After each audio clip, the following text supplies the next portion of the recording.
Hello, everyone. Welcome to our final Girl Talk of 2020. We've been so excited to bring this content series to the Girl Up community and to new viewers and folks who have learned about Girl Up over this last year. 2020 has been a challenging year. It has also been a year of opportunity. At Girl Up, we've been so excited to see our community grow, to have new conversations, and to bring in our girl leaders from around the world to share their experience and their perspectives with you all. And today's Girl Talk is no different. We are going to be talking about the impacts of COVID-19 on girls' education.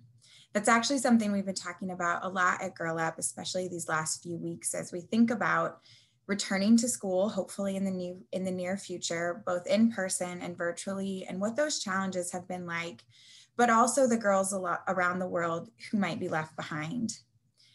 The impacts of COVID-19 have been far-reaching and have consequences on more than just public health, as we know. For girls, the stakes are higher. UNESCO Director General actually was quoted saying that while temporary school closures as a result of health and other crises are not new, unfortunately, the global scale and speed of current educational disruption is unparalleled, and if prolonged, could threaten the right to education. These are incredibly high stakes, especially for girls who have been fighting for the right for an education around the world for years and years and have still not achieved that equality around the world. As a result of COVID-19, girls are missing out on education when they can't access online and distance learning, which means girls are harder to reach when schools are closed.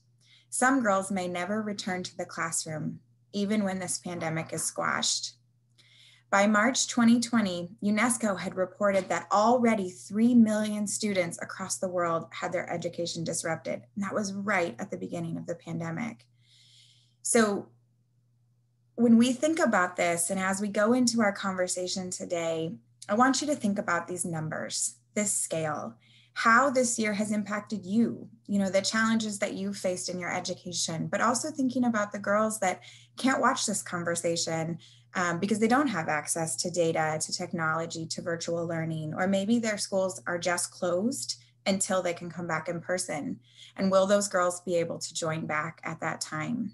Will they have been forced into marriage? Will they be caretaking for their younger students? Will the fight that they had already be lost and not be able to be won again? And so we are doing so much. I know the girl leaders of our Girl Up community are doing so much in this fight. And I'm really excited to hear about the efforts of some of our girl leaders today, as well as the leaders here in the US and around the world, and the organizations that are working to support education at this critical time. So we're going to have a great conversation for you. We have a fireside chat with U.S. Congresswoman Lois Frankel, who represents the 21st District in Florida, as well as our Girl Up regional leader for the South in the U.S., Carson. Once they're done with their fireside chat, we will go into an amazing panel and a speaker from UNHCR. So stay tuned. It's going to be an incredible event. And now I'd love to turn it over to Carson, our U.S. regional leader here in the South, and Congresswoman Frankel. Hi, Congresswoman Frankel. We're so excited for you to be joining us today. I think you're on mute, but as a lifelong Floridian and now a regional leader. Well, hi, Carson. Great to be with you and with all the Girls Up community, and thank you, Girls Up, for all you do. Yeah, we're so excited to have you here. I'm especially excited to talk to you as a lifelong Floridian and a member of Girl Up now for about 6 years. So to get started, as a lifelong advocate for girls' education, what kind of impacts have you seen with access to girls' education across the world? And why is it so important to focus on educating girls globally? Carson, really good question. Let me just start with sort of a general proposition or philosophy, or I would say maybe a value that I live by and believe deeply, is that when girls and women have access to healthcare, to education, to financial tools to be economically successful, and of course, to education. Not only will they be more successful, more productive, so will their communities be more prosperous and healthy. And so education is just so key to that. I know you know as an educated girl, right? And I'm certainly educated. And so, Carson, as a member of the Foreign Affairs Committee, I had an opportunity to really travel the world before COVID. And I remember one of my trips most memorable was to a small village in Malawi with the CARE organization. And I just saw the excitement. They ran a small community school for their elementary school for the girls. And it was amazing just to see the joy, the excitement of those young girls. But I also remember talking to some of the teen girls who want to go to secondary school, but were afraid to walk the miles it took to get there because of being threatened by violence. So there's lots of obstacles, especially facing our girls all around the world. Yeah, I mean, there definitely are, but when girls around the world have access to education, it's such a meaningful and lasting way to address larger problems and to make sure that women are empowered and able to achieve their dreams wherever they're from and whatever they have access to. So yeah, Carson, let me just add something to that, which is this. According to, oh, I'm sorry. According to UNESCO, just 1 year of additional school can increase a girl's earnings as an adult by 20%. And it also, lots of research shows that when girls are healthier citizens, they raise healthier families, their children become more educated, they're less likely to marry young, much less likely to contract HIV. So there's a lot of benefits from education. Keep in mind that girls, as they turn into women, have lots of roles in the family, and their education or them being educated affects every aspect of their family's life and their community's life. Yeah, I mean, I couldn't agree more. And during this pandemic, one thing that's been so challenging is that all this progress that we've made in increasing access to education around the world has stagnated or declined in some areas, and girls are facing just so many additional challenges.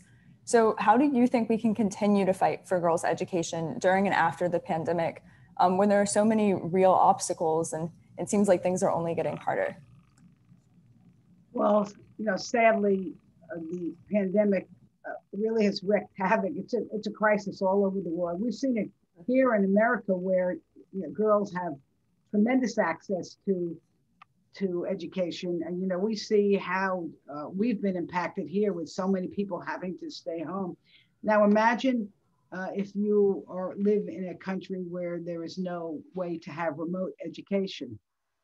That's a setback not only for girls but for boys. But what we also seen with the pandemic is that it's having a greater impact on women.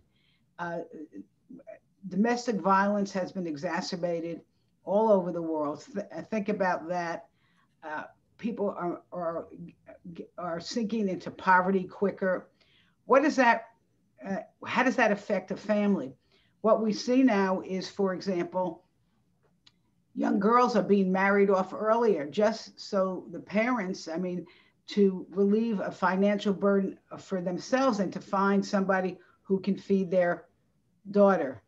So you have a lot of these social obstacles that are being exacerbated by the COVID. And so, it's a good question. How do we get back? One solution, which I'm very proud to be sponsoring, it's a bipartisan piece of legislation in Congress called Keeping Girls in School. You may remember it's an initiative that was started way back by Michelle Obama, but Keeping Girls in School would further empower our USAID, which is related to the State Department, an agency to really tackle the obstacles around the world that are keeping girls from advancing. And that includes things like child marriage, female genital mutilation, obstacles actually violence trying to get to school, lots of different issues. So I'm hoping that at least our country can put more resources and efforts in getting our girls back to school. Yeah, thank you so much for your advocacy and for putting forward bills like that. It's so important for the United States to be assisting girls around the world in their fight for education. As a policymaker working on these issues, how have you seen the impact of COVID-19 shift your focus? Has it changed how you're approaching these issues, or what has the impact been?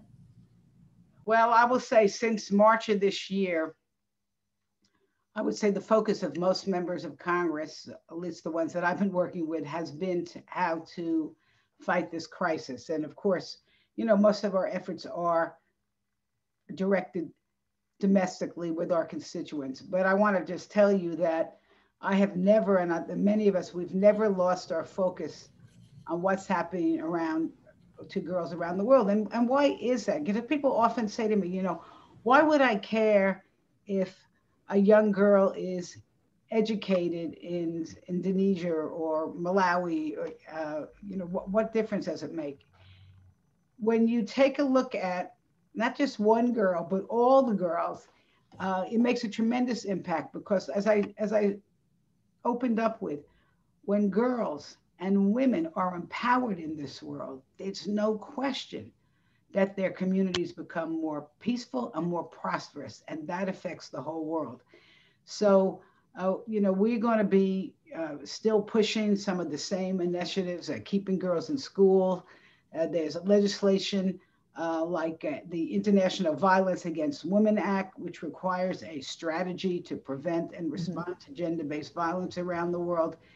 We have another act by Grace Meng, who's from New York, called the Safe from the Start Act, which also improves our efforts to combat gender-based violence in humanitarian emergencies around the world. And boy, never been a greater one in recent years than COVID.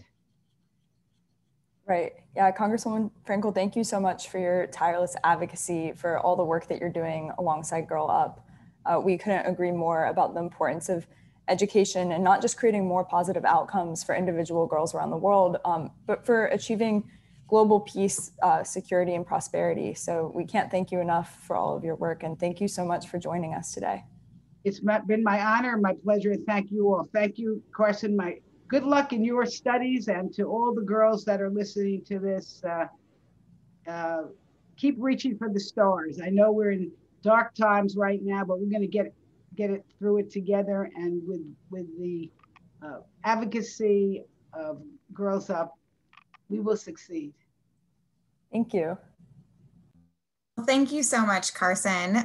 Great job with the interview. And thank you again, Congresswoman Frankel, for your leadership on this issue, for being such a partner and an advocate and a champion for the issues that our entire community and movement are built around. You have been a long-standing fighter for girls and a powerful leader in your own right. So thank you for that.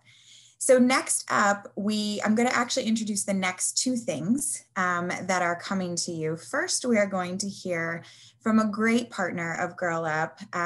We're going to hear from Karina Chavez, who is the Associate Partnerships Officer for the Americas at UNHCR. UNHCR is a long-standing partner of Girl Up, and just such an impactful agency in the world during humanitarian crisis and in so many of the world's just biggest challenges and darkest situations.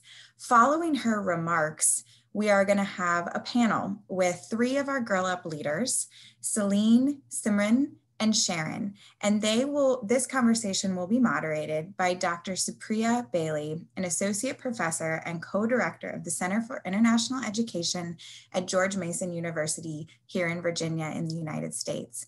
So let me first welcome Karina, and I can't wait to hear more about the important work that UNHCR is doing during this challenging time. Thank you so much, Melissa, for that introduction. And also a big thank you to Congressman Frankel and for Carson for your valuable insights. A virtual good morning or good evening to you all wherever you're joining us from in the world today. Even before COVID-19, this year already opened with many challenges that seemed compounded by the declaration of a worldwide pandemic. From food insecurity and climate disasters to record numbers of displacement, the COVID-19 pandemic heightened significant disruptions to the way we operate and live our daily lives. And while its lasting effects will continue to be felt across our societies and our world, perhaps long after the situation is contained, for particularly vulnerable communities of women and girls in need of humanitarian assistance, threats to gender gains achieved in this last decade add another layer of challenges to sustained progress toward gender equality. At UNHCR, we're no strangers to large-scale disruption and crisis. And yet, while protecting and responding to some of the world's worst humanitarian crises, displacing families and individuals all over the world, we have seen firsthand this past year the need to be flexible and resilient in addressing school closures, equal access to new learning modalities, and reopening of safe spaces, as well as community group gatherings. That's why our commitment to staying and delivering despite border closures and lockdowns enabled us to continue providing essential, fundamentally protective services such as education, gender-based violence protection, and community programming to displaced women and girls who face heightened risk challenges amid the pandemic. In sub-Saharan Africa, where women and girls represent just over 50% of the population in some of our UNHCR camps and settlements, low enrollment rates and high dropout rates for girls in schools were already an existing obstacle before 2020. UNHCR had been working with governments to integrate refugee and internally displaced girls into national education systems, but school closures and issues with limited capacity threatened to disrupt girls' learning and keep them from returning to their studies long after the pandemic. Isolation from safe spaces and community support groups that many girls relied on also pose a threat to their safety and well-being. In Latin America, where the population of women and girls is also just over 50% within our UNHCR hosting areas, support and protection from gender-based violence and abuse posed significant challenges to our work before 2020. UNHCR engaged with partners and local governments to create protection and response safety nets, as well as increase access to safe spaces, but lockdowns and social distancing measures blocked critical access to these types of support. Lack of access to distance learning opportunities also hindered girls' development and growth. And in Southwest Asia, where 60% of the population in some of our camps and settlements are women and girls, addressing challenges to family and community support for girls' education was a widespread obstacle before 2020. UNHCR and our partners in the community tackled deep-rooted social inequalities and disparities to girls' education through our health and community protection programs offered throughout schools. But of course, lockdowns and the prioritization of COVID-19 health interventions threatened to deprioritize some of this critical access that was needed all over. And yet, in many regions hardest hit by the pandemic, we have seen the strength and resilience of girls to learn, thrive, grow, and uplift one another. In Malawi, groups of secondary and tertiary school students have turned to WhatsApp to mentor and tutor younger counterparts. In Bangladesh, parents and older caregivers, often female heads of household, have been instructed on how to make toys and other interactive learning projects for their students out of school with household materials. And in Cameroon, girls' leadership groups have led peer-to-peer support for the upcoming school examinations ahead of school openings. As our UNHCR High Commissioner Filippo Grandi says, today's female students have proved that they have become tomorrow's leaders. They are the ones who will teach us all through their experiences and knowledge how to be more resilient and sustainable in our goal to sustain gender equality, no matter what today or tomorrow may bring. So before we dive into our panel discussion and get firsthand insight from some of the Girl Up Rising leaders from around the world, I just wanted to say from everyone here at our UNHCR family, a heartfelt thank you to our partners, the United Nations Foundation and Girl Up, as well as all of you community leaders, wherever you are in the world. Through your shared experiences and voice, you continue to speak out for the protection and empowerment of those who cannot speak for themselves. So thank you again. And I'll turn it over to Melissa for our panel discussion.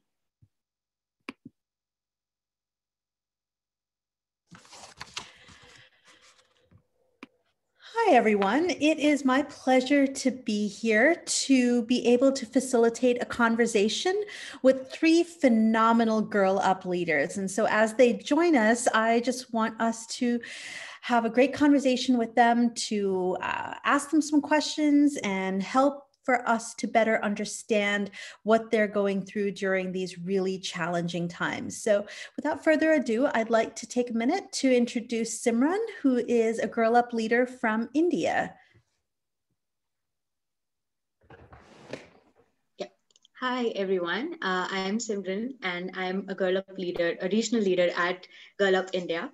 I have been involved with the movement for 1 year, I think. During the pandemic, it was that I've been majorly involved with Girl Up, and it is, I think, by far my favorite community to be at. I have learned a lot from Girl Up, and I'm doing biotechnology major in, and I'm in the 4th year of my college. And yeah, looking forward to the discussion with these beautiful people. Sounds great. Thank you, Simran. We're glad to have you here. Next, I'd like to take a minute to introduce Sharon, who is joining us all the way from Jakarta and who is a Girl Up leader over there. Hi, yeah, of course. Thank you so much, Dr. Supriya. Hi, everyone. I'm Sharon. I'm from Indonesia. I'm the president of Girl Up Jakarta. Thank you so much, Girl Up, for inviting me to this virtual panel. I'm so excited to be here. It's such a pleasure to be with these amazing panelists to have this conversation. I hope we can have a very insightful discussion. Thank you. Absolutely. Thank you. Next, I'd like to introduce all the way from Istanbul, Turkey, Celine, who is joining us there and is the founder and president of Girl Up over there. Thank you, Dr. Bailey, so much for the introduction. It is my pleasure to be here. I'm very excited. I am the founder of the first Girl Up Club in Turkey, Girl Up Istanbul. We are a community club. The reason why we are a community club is actually we're trying to be as diverse, as inclusive possible, which is very important because we have officially started our club during the pandemic, during those very tough times. I am very, very excited to be here and looking forward to the insightful discussion. Thank you, Girl Up, so much for the opportunity. Wonderful. So without further ado, I think what we want to start off with is this has been a really globally challenging time. And so how might you describe your educational experience during this time of COVID in one word? And why would you pick that word? So Simran, can we start with you? Yes, of course. I put a lot of thought into it. There were a lot of words popping out in my head. I think the one that sticks for the longest duration of time is confusion. I think there was a lot of confusion. We were hit by this pandemic, not only on the health institutions, but at several levels of social institutions as well. And I think that we were hit like it was a tsunami. We were not prepared. There were no contingency plans. And ironically, it has been tiring for me too, although I haven't been doing a lot of active physical work lately, but it has been tiring, exhausting. There's been a lot of burnout. And I think the reason why I picked that word is that the confusion lies because I have to make a choice every day between being active or being lazy. And that is the choice that I never used to make before, because I had responsibilities. I had to go to the college. It was a happy feeling for me to go to the college, to go meet my friends, to go outside.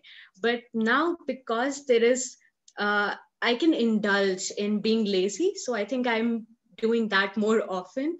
So I think that is the reason why I chose that word. It has definitely been more confusing than the fire drill that used to happen in my school. But it really has been a very confusing time for me and my education. That's really a thoughtful answer. Celine, what do you think? What word has best described your experiences and why? I would say, of course, there were so many words popping on top of my head, but I would say lucky, because I do go to a private school and I have my own room. I have my own desk, even a small library. I have fast internet. I have my personal laptop. So I am more privileged than many of the girls, not only in Turkey, but globally. I think this has been a challenging, tough time, yes, but this has also gave us, the pandemic gave us an opportunity to also realize and acknowledge our privilege and also the inequality amongst us. So I would say lucky for me. Thank you. What about you, Sharon? Okay, so if I can only describe it in one word, I feel that my education experience during COVID is unpredictable. Why? Because, well, 2020 should be my fun final year of college. And at the beginning of the year, I'd always imagined my final year would be so much fun, where I could spend more times with my friends. And my friends and I had imagined that we would celebrate our graduation ceremony in like a big hall where, you know, all our family and friends would come to celebrate, and we would have a family dinner after that. So yeah, for the class of 2020, this should be the time to celebrate. But instead, I've been going through the motions of college from a desk in my home, where my version of campus life has, you know, shrunk to a screen, you know, and my graduation ceremony didn't go the way I imagined. You know, no caps, no gowns, and no goodbyes. I just watched my graduation video shown on YouTube, and it feels like, did I really graduate? So it's sad not to be on campus, especially in my graduation day. And I understand the challenges of remote learning for so many, but you know, as much as I miss the run-ins with friends, the meals in the dining halls, and also the quiet quiet library nights, I've come to realize that this break from the campus-based experience might hold a value too. So yeah, this is not how I picture my final year. This is far from what I imagined. So in my opinion, unpredictable is one word that describes this. That's a really thoughtful, all three of you. You're already proving to us why we really should be talking and listening to you all.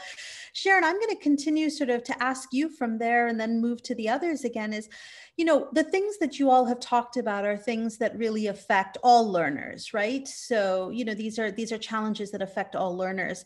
Do you think that there are any specific challenges that you think girls are facing because of COVID through your experiences?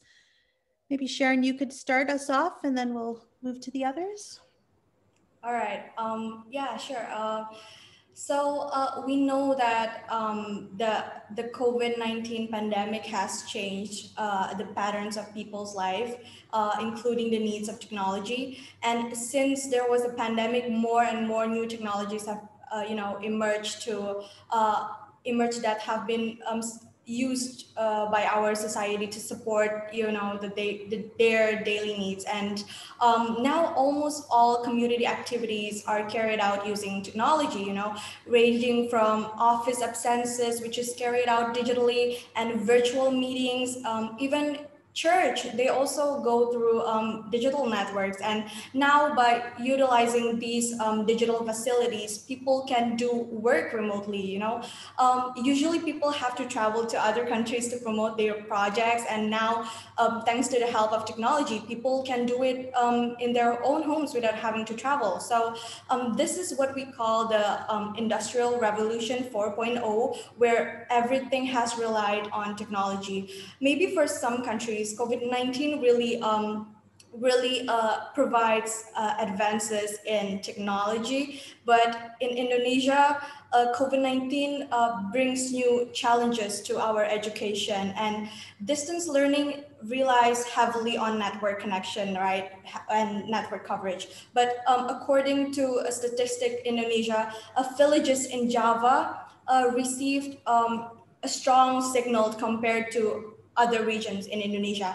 And even only 25% in Maluku Island and Papua, they received only 25% strong signals. And because of these unequal internet access and poor network coverage, many teachers are unable to teach the best of their ability. And we know that nowadays schools have moved to apps like this, like Zoom or Google Meet, but not all students understand how to use apps like that. And many Indonesian students in remote areas have no smartphone or internet access. And for them, internet signals have become such luxury items, you know, and a lot of people in remote areas find it difficult to have it because they basically are not required to have it at the first place. So in one of the big islands in Indonesia, which is Kalimantan, some schools even cannot carry out learning activities for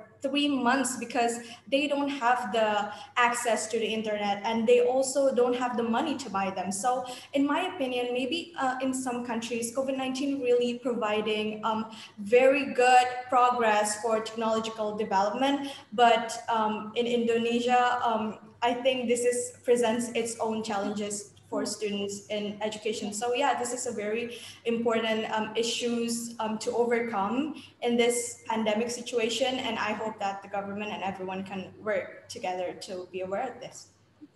Absolutely. Thank you, Sharon. Simran, what do you think you are worried about when it comes to girls' education, especially during the time of COVID? Right. So Priya, I would like to answer this question by starting off like the Indian population is 1.3 billion people, and 70% of that is rural population, is in rural areas, which is no internet connectivity. They don't have the resources that we do to live in this technologically advanced era, and especially during COVID-19. So there are a few points that are coming to my mind. First, definitely is the access to technology. People here in India, most of the schools, specifically girls, they do not have access to technology. If we talk, I live in a patriarchal society. India is a patriarchal country. And if I talk about just having a mobile phone in a house, will it be with the boy or a girl in the family? It would definitely be with the boy, right? Because females are subjected to domestic work. They're subjected to household work, right? So definitely girls are not having access to technology in India. Most of the rural areas are affected where there is no access to technology.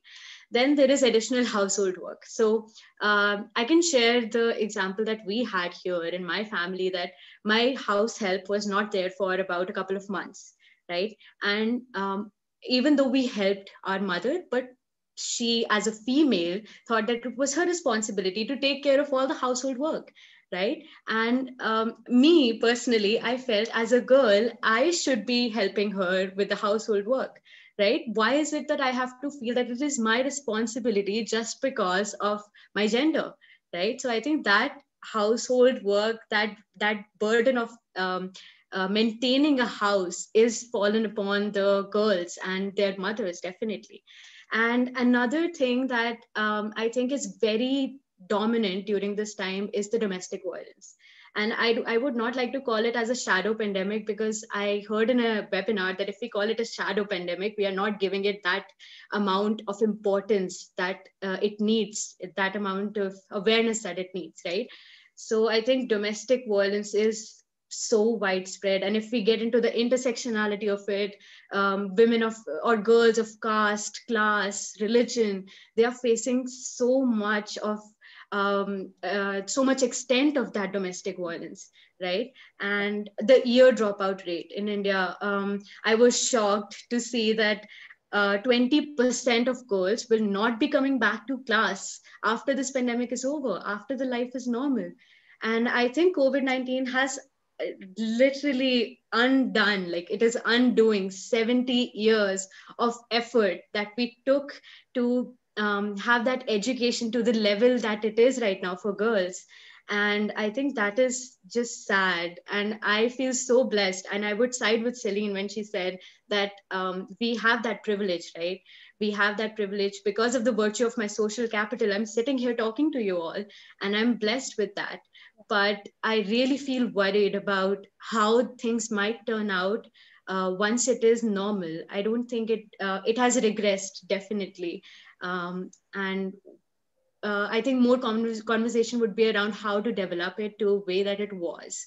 We are not going to progress, but we would be working to make it the level that it was before. So I think, yeah, that are some of the points that I had for it. Those are excellent. Thank you. Celine, what can you help us understand from the Turkish context in terms of what you see the challenges are for girls during COVID-19? 19. I feel COVID-20, COVID. I believe it is, I 100% agree with what Simran and Sharon has just said. I believe it is very similar. The scenarios are very similar to Turkey, which is very heartbreaking.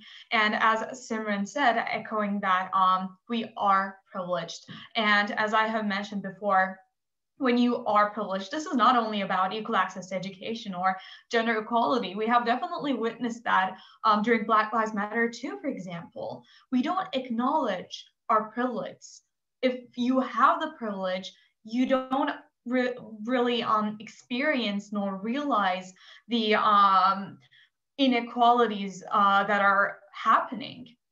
So that's why I'm trying so hard to raise awareness towards these issues. And I'm trying to make people uncomfortable, because if you make people uncomfortable, they will listen you. After some time, they have to take action. And in terms of the challenges, definitely technology has been a barrier. And I would like to share an experience. A couple of weeks ago, I believe, I was at a seminar, of course, over Zoom.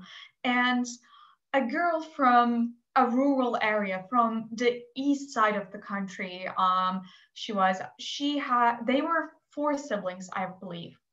And she told me that only her mother and her father had mobile phones with internet, but of course they weren't really good. The internets were not really that accessible, and they had only 1 television, but they were 4 siblings. So each time they had class, one of them had to skip class so the other sibling could join the class, join the lesson. And this was not once just one thing. Like, it was they were experiencing this on a daily basis. They were missing their studies and their lessons on a daily basis because they don't have a proper access to technology, to iPads, technology, phones, laptops. Sometimes we rant about how we cannot watch our favorite Netflix show because the internet is so bad because our, for example, brother is playing a computer game. This is a problem for us. But there are so many different cases where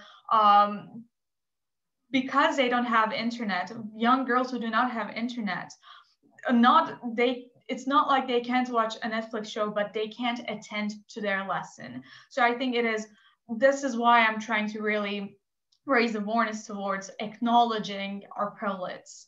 And actually, during summer, I was an intern at Girl Rising, an organization that aims to make gender equality a reality and equal access to education through storytelling. And being an intern there, which was amazing, a wonderful opportunity, I had the chance to be more on the forefront in the field per se. And I had the chance to meet and talk directly with girls whose education were disrupted by the pandemic. And something I have realized and learned during my internship was that girls being in classrooms, yes, it is really important, but let me rephrase. Girls being in classroom is very important, and it is education. Yes, there are so many different types of education. Yes, but besides that, schools are mostly the most safest place for many young girls. Being in school, being physically in school, it prevents child marriage, it prevents early pregnancy, domestic violence, harassment, and so much more. And I was reading a paper from UN Women Turkey. I was reviewing some data from there, and there have been the cases of those topics that I have mentioned were increased rapidly during the pandemic. So this is why it is crucially important for us to create a new normal. And also from another perspective, as Simran has just mentioned, in Turkey too, girls and women are being seen as and treated as caretakers. And while dealing with lessons, online school, and pandemic, they are also responsible for household chores, such as taking care of little children or elderly people, just cooking and washing the dishes. And we can definitely see the gender roles and gender norms created by the society, and how it makes everything even more complicated for young girls. And also, last but certainly not least, something that I would like to add is maybe if there are some people in our audience who would like to contribute, I am working with the United Nations Girls Education Initiative on their Transform Education campaign, and I am a member of the guiding group. So as Simran and Sharon just said, there are, of course, technical difficulties and so many challenges. And as guiding group members, we are getting in touch with Action Coalition leaders and policymakers to transform education for good. So I just really wanted to add that for anyone who is interested. I wanted to put that information out there. Wonderful. Thank you, Celine. I want to encourage people who are in the audience to submit questions if they are interested. We've got a phenomenal panel over here, but while people are mulling and listening, I'm going to ask you all, and I'm going to start with you, Celine, this time, and then go to the others. But if you could tell educators, whether this is at the universities that you're at or the schools that you're involved with, what they might need to consider from a girl's perspective when they consider adjustments or education in this time, what might you say to them? This is a really good question. So from my perspective, in my school, for example, my teachers in my school, they're always there for me. They support me in educational wise, but from but they support my activism work too. So I want to thank them too, because I know my teachers are watching me right now. But when we look at the bigger picture in Turkey, we know, unfortunately, it is heartbreaking, but online harassment has been increased during the pandemic too. So there are, unfortunately, harassments in schools. We have cases of harassment in schools too. But when everything is online, it is even harder for young girls to create their own safe space, their own comfort zone. So I think teachers have even more responsibility regarding protecting young girls, their students, from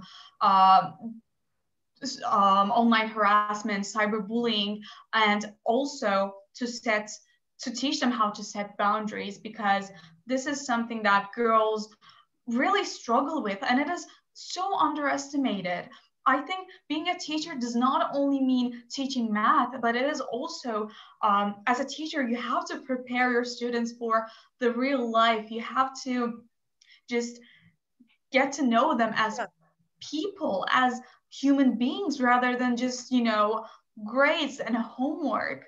So, for example, if a teacher witness that a girl is being treated unequal at her house, then he or she has to take action towards it. I think with the pandemic, teachers have even more responsibility towards protecting and helping young girls, support them, because these times have been challenging both physically and psychologically for many girls. And as I said, being a teacher does not only mean teaching math or science. Unfortunately, it is so much more. So that's why I think it is crucially important for teachers to take a step forward and look at the bigger picture. That's a great answer. Thank you. Thank you so much, Celine. Sharon, what do you think? What do you think teachers and educators need to know about girls' education during the time of the pandemic? All right.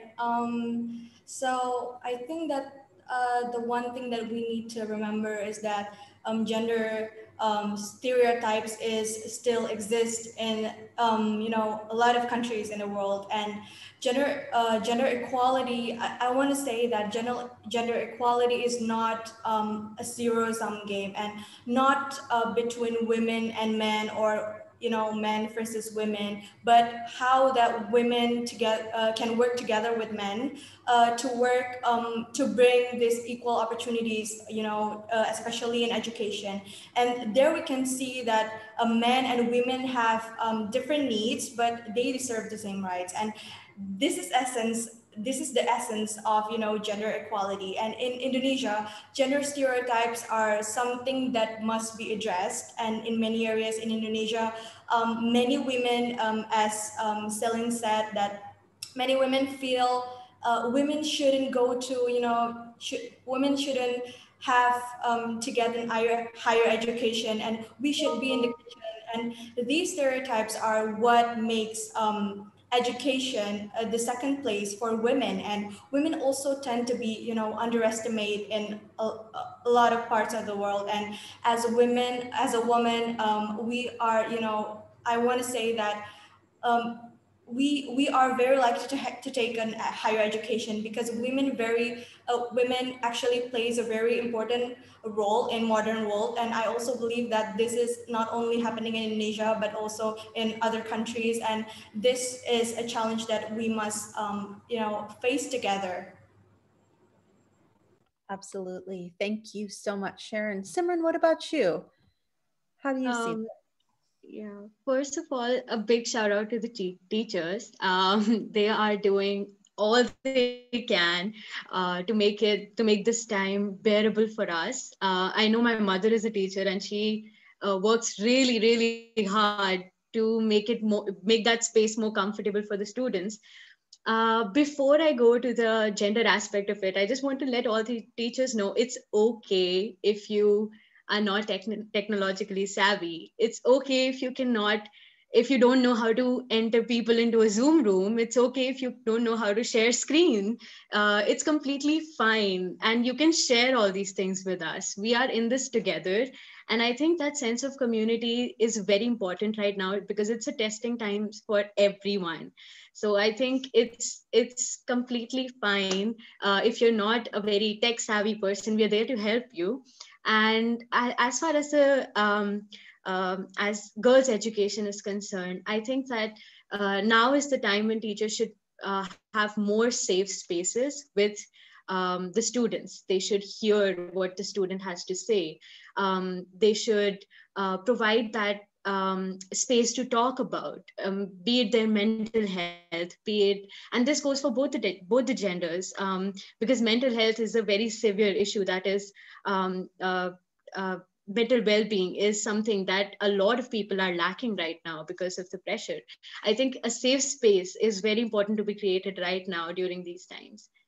And kudos to all the teachers again. That's very helpful. Thank you. And we've got a good question from our audience. Much as I don't think any of us want to go back and restart the pandemic, I think that, you know, we do recognize that there are global challenges and sometimes there are lessons to be learned. So maybe we can start with Sharon for this. If we had to restart or if we had lessons that we were learning from the pandemic, what would you change in order to influence the way girls' education's been provided? All right. Since our lessons have moved online, we all have to adapt and change the way we do things, right? And there's been less of change in our life. Not only we have to, adapt with a new lifestyles at home due to lockdown, but we are experiencing new ways of learning. And I think that if we need to, change from the scratch, I think the one thing that we should change is,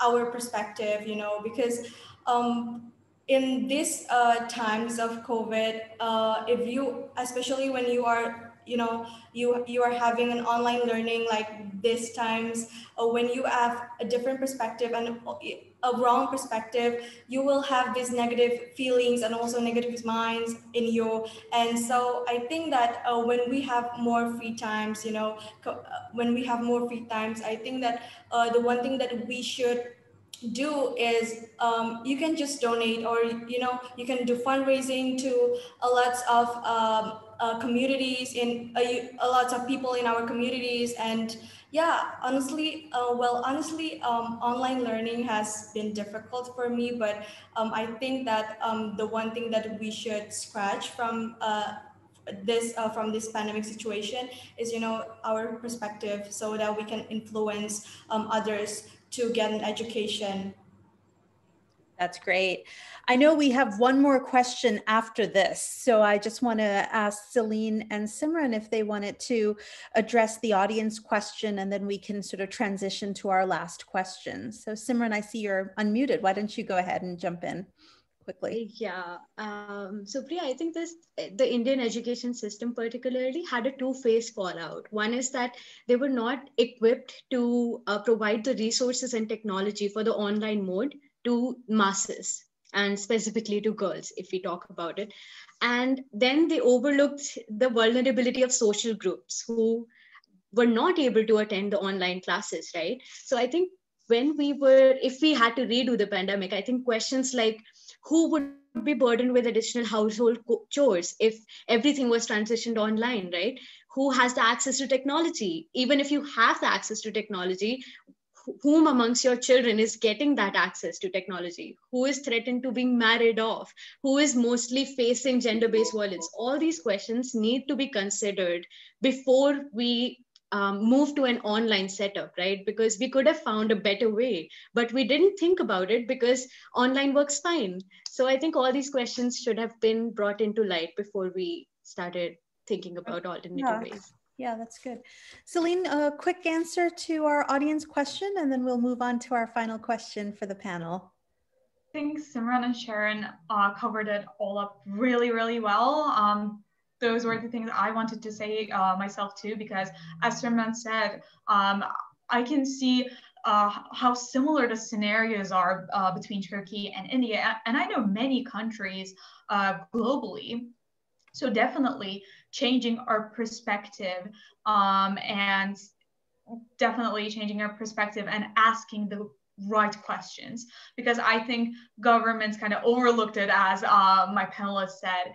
So I would say asking the right questions and taking real action, because I think we have definitely failed that, not only as a country, but as like internationally, as globally, we have failed. Yeah. Thank you. So in the last 2 or so minutes we have, Simran, maybe we can start very quickly with you and take, about 30 seconds each. How has your Girl Up Club and the wider Girl Up community impacted you specifically during this time? I think I would be at I would be at loss of words if I talk about it. I mean, just to even think about it, it has been a wonderful journey. I think most of my Girl Up contribution has been through during the pandemic, and I don't think I would change anything about it. My country representative Aditi, she always takes care of our mental well-being. If we are too overburdened, if we are not having that mind space, she would reschedule some things for us. She has always taken our well-being into consideration. And I think Girl Up as a community is very understanding. We are there for each other. And I think that that is priceless. And I think that's a gift that I got during the pandemic and has helped me go through it. Great. What about you, Sharon? Yeah, I'm very happy to be involved in this Girl Up community.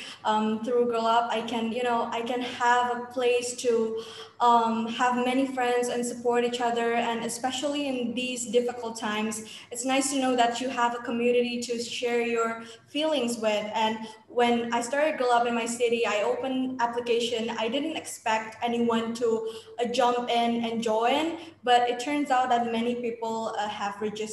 And being around girls who kind of had like the same ambitions and patience as you, allow me to realize that, I'm not alone. And I feel that Girl Up has given girls so much confidence to speak out by themselves. And it's amazing how Girl Up has raised millions of dollars to empower tens of thousands girls all across the world to get an education. So and that's a phenomenal, and so yeah, for you guys who haven't joined Girl Up, you should definitely join this community. Sounds good. Celine, you get the last quick word here. So actually, as Girl Up Istanbul, we have officially kicked off during the pandemic. And the Girl Up community, as Simran just said, such a unique place to be in. You can just genuinely feel in your bottom of your heart that these thousands of girls from all around the globe, from every corner around the globe, are there for you, and they are there to support you and have your back no matter what, which is just such a special and unique experience. I remember how nervous I was before starting the Girl Up Club in Turkey. But the Girl Up community has welcomed us with open arms and nothing but more than love and support, which was priceless, of course. And in terms of the pandemic, I would say as like mental health wise, fellow Girl Up clubs, they are the reason why my lockdown was bearable, I would say. Almost every day we would have Instagram lives or webinars or brainstorming sessions or collaborations, book clubs, and thinking about new projects, campaigns, just things that would keep us busy and productive, and a safe space where we could mobilize with each other. Wonderful. I want to thank the three of you for making time to talk with us today and share your experiences. And so a big round of applause to you all virtually. And I now get to transition back to the Executive Director, Melissa Kilby, to wrap up this webinar. Thank you, Melissa. Well, thank you, Dr. Supriya Bailey, and I will always use the doctor heading because you have earned that and we will celebrate that.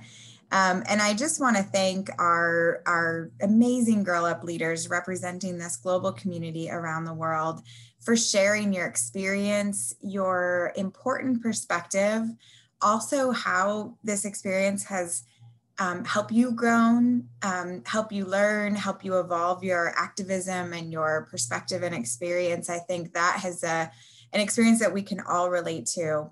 2020 has been a challenging year. Our Girl Up community has grown stronger. And as we continue to deal with COVID-19 and this pandemic continues on, we hope that there is a light at the end of the tunnel. But we also know that the work won't end when the vaccine appears, and that there will be rebuilding to do. And we were not equal when we started this pandemic. And so our work together as a global community continues. We'd love to encourage anyone watching, if you feel so inclined at this end of year, in this holiday time, one of the most important times for giving back, to support our work at Girl Up, please visit our website, girlup.org, and click on the donate button. Any gift of any amount helps us to build the skills, strengthen the community, and make sure that our movement is positioned to allow for a new reality and an equality that we are all striving for every day for every girl everywhere. Thank you again for being a part of this community. We wish you all the best as you close out 2020. Happy holidays, however you are celebrating. And we will see you all in 2021, where we will continue the fight for equality, equity, and justice for every girl everywhere and every person who believes in gender equality. Thank you so much.